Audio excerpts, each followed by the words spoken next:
black cartoon characters is it on TV right now? I name 5. I'll give you time. That's Tyler, the creator, and he's explaining why he changed the main lead from his TV show, The Jellies, from white to black. Now, I didn't watch The Jellies, and neither did you, but I do remember watching this, and it resonated with me. Because I remember watching Fillmore, Class of 3000, Static Shock, Tuttenstein. Yeah, remember Tuttenstein? Oh, my days. Old, like 2017 in July old. This take isn't relevant anymore. Yes. Yes, it is. Look, I'm gonna make it even madder. We currently have the same number of black cartoon protagonists on television now as we did back in 1929. 1. What about Craig of the Creek?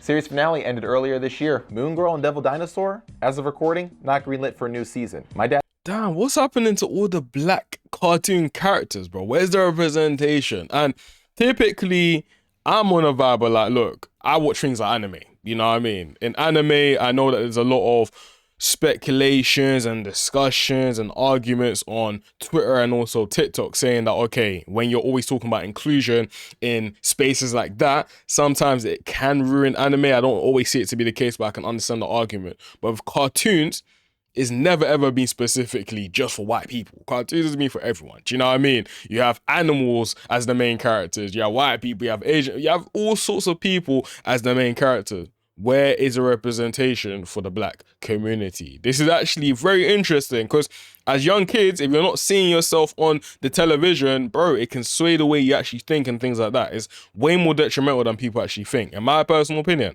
The Bounty Hunter, canceled. Shouldn't we be past this? There should be black main leads everywhere. I'm not talking about the shared limelight like Jon Stewart or Jay. I'm talking full-on protagonists. There's no doubt about it. It's their show, hands down. Well, no, because as of right now, the only show that's featuring a black protagonist and currently keeping us tied with the same year that kicked off the Great Depression is a show that I grew up watching as a kid, The Proud Family. Except now it's been revised for newer audiences, so they're louder.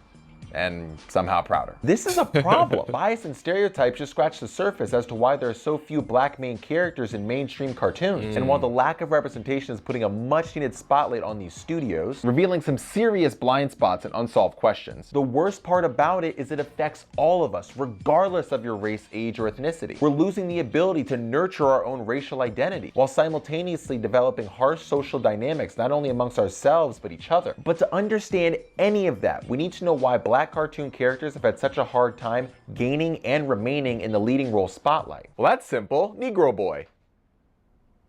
I think we've established that Kaka and Tuki don't work. More formally known as Bosco, he's the first black animated cartoon character, created by Hugh Harman and Rudy Icing, who worked as animators. Oh my days, man. Negro Boy though, man. Oh my days. Oh my days. At Walt Disney during that time. The pilot, Talk Ink Kid, aired in May of 1929, and it blew up. Not only because animation was still relatively new, but synchronized sound was super popular, which is just a technique of matching audio with whatever effects are actually happening on screen. That said, a series of short films soon followed during the 1930s. And Bosco even saw a resurgence in popularity when it was brought to the small screen in the 1950s, even still airing into the early 1990s. But why was it so popular? Well, if you've been watching the clips being shown, hey, hi, welcome back. Beyond traditional animated antics that were popular during that time, Bosco himself was a jack of all trades. More like black jack of all trades. Singing, dancing, playing any instrument with ease, Bosco was the real black deal, because let's not forget that a lot of his tropes came from black stereotypes. This was important because Bosco set the preliminary stage for what was seen as acceptable, as well as what was needed in order to capture an audience's attention when showcasing black characters. And that can be seen on full display with the Censored 11. And if you haven't seen the Censored 11, I'm really sorry what I'm about to do to you right now. Do you remember? Yep. Okay, so that was not only the opening theme to the Warner Brothers Looney Tunes, it was also their opening theme to the Merry Melody segments. Simply put, think of a short musical that hosts a variety of characters, both known and unknown in the Looney Tunes universe. As for me, I genuinely loved them. I can still recite songs to this day. But unfortunately, I've had to add a few more to my memory, like Coal Black and the Seven Dwarfs. As it sounds, it's a racist reimagining of Snow White and the Seven Dwarfs. But they put duh in seven because, you know, black people don't talk good and can't articulate. And it also features... Bro, racism is a cancer, man. Honestly speaking, I don't understand as to why people just wake up and just decide to say, you know what, I'm gonna hate on these group of people. Why? Because they just don't look like me. Like, it will never, every single time I'm reacting to things like this where it talks about, you know, black people and our culture and what's going on, whether it's the lack of representation or the misrepresentation of the black community. I just think to myself that, bro, it's insane and it's very, very tiring. I'm not gonna lie to you, but it's also very important for videos like this to actually be made. So at least for people coming behind, they can understand that at least, like, look, you had a bit of representation before, and then if you're ever opportune to be in the, you know, a position where you can actually do it and actually create these type of shows, or I don't know, spread awareness, then at least you know that it was possible and it's been done before. You can do better. Do you know what I mean? But sad, bro. Featured a whole host of fun characters. Prince Chawin, with his gold teeth and dice for central incisors, So White as the over-sexualized black female lead, and the Dwarves, cosplaying as... I can't believe it. I can't believe this was actually aired, bro. U.S. soldiers, because this is 1943 and we are full bore into World War II. So the war propaganda machine is in full effect and we need all the patriotism we can get, which apparently includes over-exaggerated black stereotypes and physical features. But here's the thing you have to understand. Back then, this was a hit. The film received critical acclaim from white and black audiences alike, and Warner Brothers was praised for making it. Now don't get me wrong, it's not like black people were throwing parades, but back then pickings were slim. So if you're able to make it onto the big screen and you've got black characters being played by black voice actors too, with authentic vibes surrounding your culture, sometimes you gotta take the win. Trust me, it's better than the alternative mainstream media. And remember, this is... Yeah, man. It's like, bro, back then they would literally be doing blackface and then making like musicals or comedy shows out of them. That was a thing. Do you know what I mean? That was the biggest form of entertainment back then, and it's crazy. But it's one of those ones where I was gonna even say, like, the only reason as to why these guys were proud that this was even a thing was because, again, the lack of representation. So exactly as he said, bro, you're gonna take whatever you're basically being given and accept it for what it is. But in today's day and age, I think that things have drastically changed, and the reason as to why people take offense to these type of rhetorics being pushed is simply because there is no excuse to be ignorant. It's similar to, for example, the Kevin Hart show the other day, where you actually had it. I'm actually going to do a video on that. If you want a video, comment down below and I actually explain what happened. But you actually had it where people were doing a show for Kevin Hart and actually taking the piss out of Kevin Hart. You know what I mean? And saying this, it went from it just being a joke about Kevin Hart into now it becoming an excuse for people to just be racist and to say racist jokes and to say things that in reality on a normal setting, you'll kind of be like, what the fuck? Do you know what I mean? It's sad, bro. It's sad, bro. It's like, are we just perpetualizing this whole minstrel show and things like that? Like, bro, we need to kind of do better. There's other forms of entertainment. Get a life. Get a life, man. Honestly.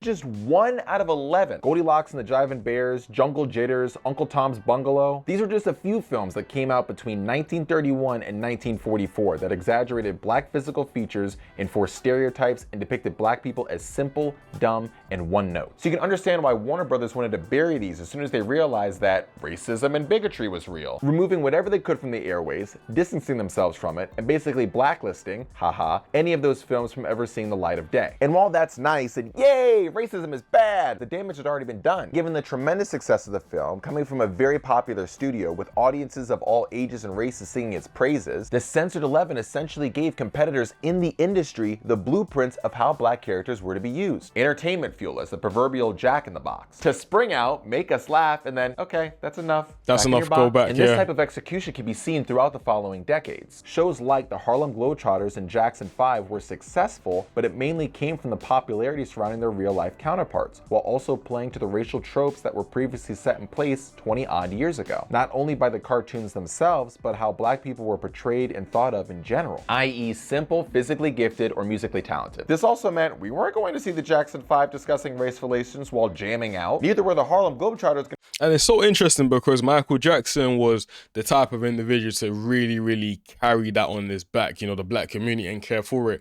People don't actually realize that a lot of the songs he was creating was fighting for black people. Do you know what I mean? It don't matter if you're black and white, things like even like bro, so many songs that I can talk about for ages and ages and ages and ages, talking about what happened in the black community, spreading awareness and actually shining the light, seeing that, bro, like, let's do better. Do you know what I mean? Or even Beat It, for example. Bro, like, it's insane, man. Michael Jackson is the legend. He is the GOAT. To talk about new ways to promote equality. How could they? They were too busy fighting crime as superheroes. So these cartoons had permanent training wheels attached, meant to stay in their lane, be entertaining, and not rock the boat with any social or political messaging. The question is now, are there any shows in existence that bypass these stereotypes and social limitations while also meeting the 3.5 rule? 3.5 rule? Did you miss something while you were eating? No, you're fine. I thought of the 3.5 rule when I was doing research for this video, because a cartoon's lifespan is only 3.5 seasons on average, even less for cartoons with black protagonists. So shows that went over 3.5 seasons with black leads were top tier, as they not only had the ability to escape the biases and stereotypes set upon them by their predecessors, but had serious cultural impact and were able to connect with audiences regardless of race, age, or ethnicity. All that said, a show like that did exist, and ironically set in the same era as the Jackson 5 and the Harlem Globetrotters. It set a new standard for black character leads, challenged stereotypes that were set in place for generations, and even revolutionized how black characters were depicted and what they could talk about. So surely whoever came up with something so dynamic, so positive, so socially significant, must share the same values and morals as the very show they created, right? Oh, God. Let's get this out of the way now.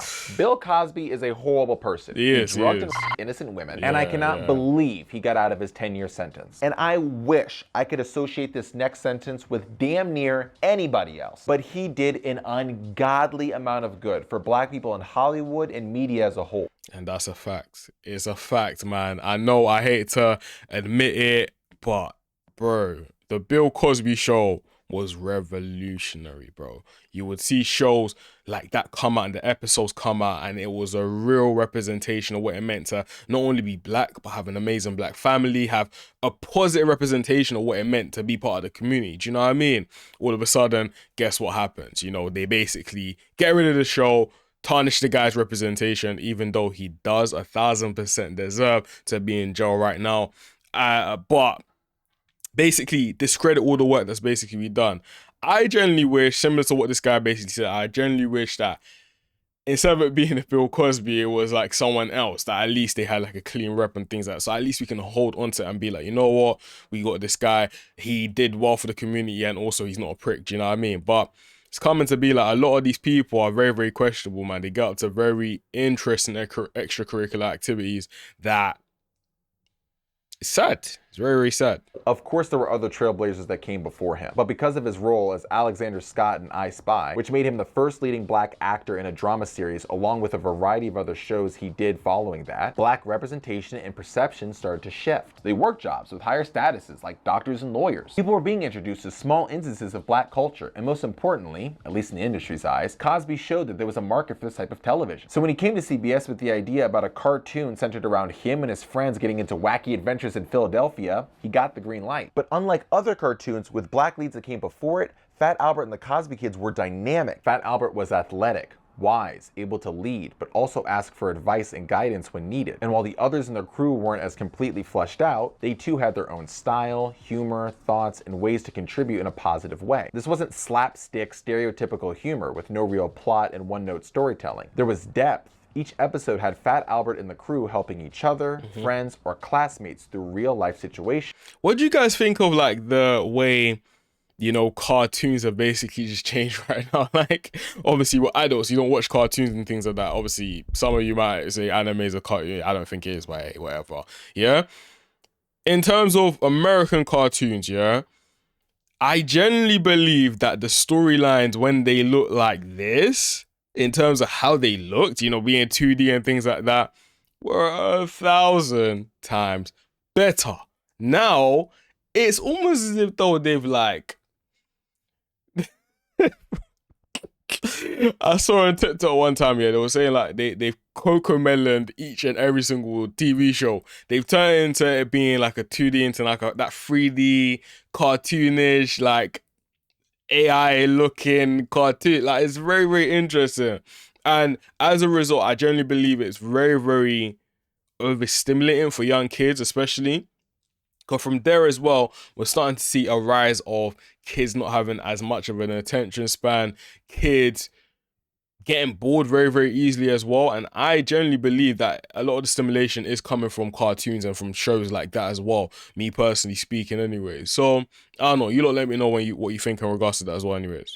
Like divorce, interracial relationships, even alcoholism. And remember, this was in the 1970s. Conversations about these topics were difficult. So to be discussed on a television show geared towards children was quite significant. But through colorful and dynamic characters, great storytelling, and an understanding of how to present serious subject matters in an easily digestible way, Fat Albert was a runaway success, spanning 8 seasons from 1972 to 1985. And yes, Bill Cosby was a big name, did voices in the show, and had cameos throughout the episodes, but it wasn't called Cosby and the Crew. Fat Albert took main billing, and he wasn't real, just a creation loosely based off of one of Bill's childhood friends. But they made him a star when they very easily could have had the show center around Bill Cosby alone. So this was a really nice in-between for black cartoon protagonists in television. You got the popularity of a star to give the show legs, but you're not resting on your laurels. Facts. And you're challenging the cookie cutter format traditionally associated to black characters. And you're successful. So how did we plateau? The show was revolutionary compared to all cartoons, black or otherwise. So if that's roughly 40 or 50 years ago, then why do we not have black cartoon leads everywhere in television? Well, an analysis came out in 1992 about television series with minority-led characters.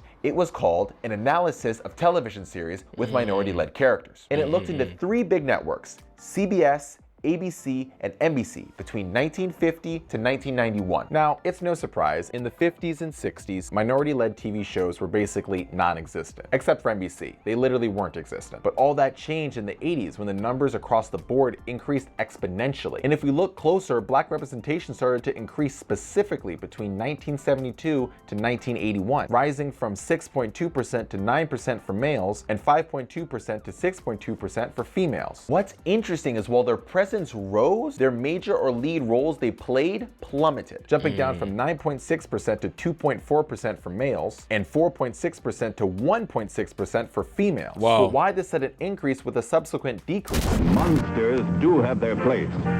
In the zoo, in your nightmares, but not in your living room. Pay TV and cable TV companies are seeking the right to charge you for the very programs you now get free. Sign the petition in the lobby of this theater. Let your lawmakers know how you feel in the fight against pay TV and cable. Yes, Interesting. There was a point in time where these guys were fighting against pay TV. Now people are basically starting to fight against Netflix and stuff like that. Bearing in mind that Netflix, Amazon, all of these subscription platforms were supposed to be the alternative to cable TV. It's like, bro, history always repeats itself. It's crazy. Seems like even the most terrifying of creatures, the pink carnivorous Tristegosaurus, wasn't enough to stop TV patrons from switching over to cable, putting these networks in a bind. They were losing customers left and right and had to pivot marketing to a new demographic. So who didn't have the disposable income for cable and cassette recorders and watched 40% more network fare than their white counterparts? Black people. But these networks had to play it smart. They didn't want to completely alienate their white audiences, but they needed to capitalize on this untapped market. So they found a middle ground by adding more black representation, but not too black, avoiding all that confusing ethnic culture that white audiences might not understand and have to learn about. So they found the best of both worlds. Black audiences were just happy to see more people like them on TV, and white audiences could have the same social content with the glorification of white norms and values in their media. And these networks had a variety of different success in their programs. The experiment had paid off, but that's all it ever was, an experiment. Besides NBC, who had doubled down in the 80s, both ABC and CBS cut back significantly on minority-led television. And given that the numbers from 90 to 91 would be skewed due to not covering a full decade, you'd hope that it would be a fluke, that after this dip, CBS and ABC would follow suit and get back on black track like NBC did in the 80s. But you'd be wrong. In fact, it was the opposite that happened. NBC was the one to follow those other 2 networks, cutting back on their minority-led television programs. So when these big broadcasters were struggling, they turned to black audiences. And once they were able to learn, adapt, and evolve, either by starting their own cable They went their own way. It's crazy. My people, I'm going to leave the link for this down below. Make sure to watch the entirety of the video. I want you guys to enjoy it for yourself as well. If you enjoyed any of my commentary, make sure to like, comment, subscribe. If you like these type of reaction videos, and also just let me know down below in the comments, because I do reactions and I also do updates in regards to what's going on in hip hop culture and things like that as well. So yeah, my people, I'll see you guys in the next one. Peace.